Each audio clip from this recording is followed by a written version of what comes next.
ચામુંડા માતાજી ચોટીલા મધ્ય ખૂબ મોટી સંખ્યામાં ભાવિક ભક્તો દર્શન માટે આવે છે। અનેક ભક્તો પદયાત્રા કરી અને દર્શન માટે આવે છે તો અનેક લોકો પોતાના વાહનો દ્વારા પણ દર્શન માટે આવે છે। દર પૂનમનો ખાસ વિશેષ મહિમા છે। આવો આપણે પણ માં ચામુંડાના દર્શન કરીએ અને ભક્તો સાથે નિહાળીએ।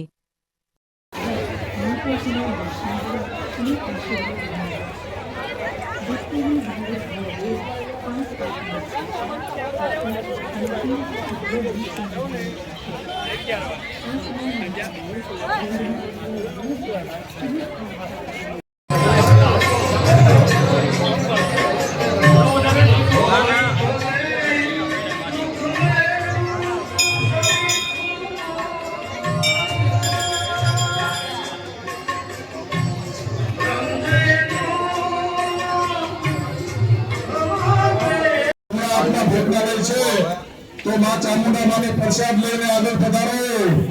आओ माताजी ना भोजनालय में आओ और माताजी ने प्रसादी लेने जाओ। जय माताजी, जय माताजी।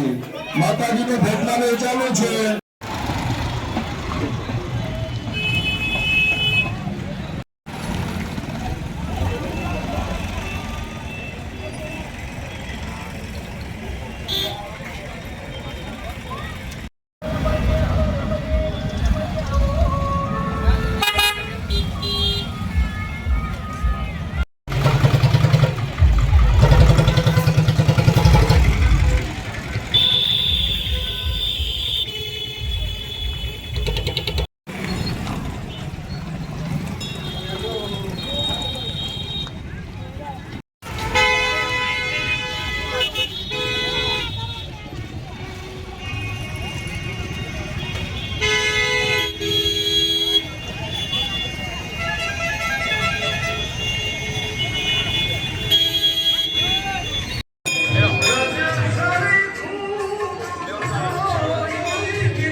बाकी है अपना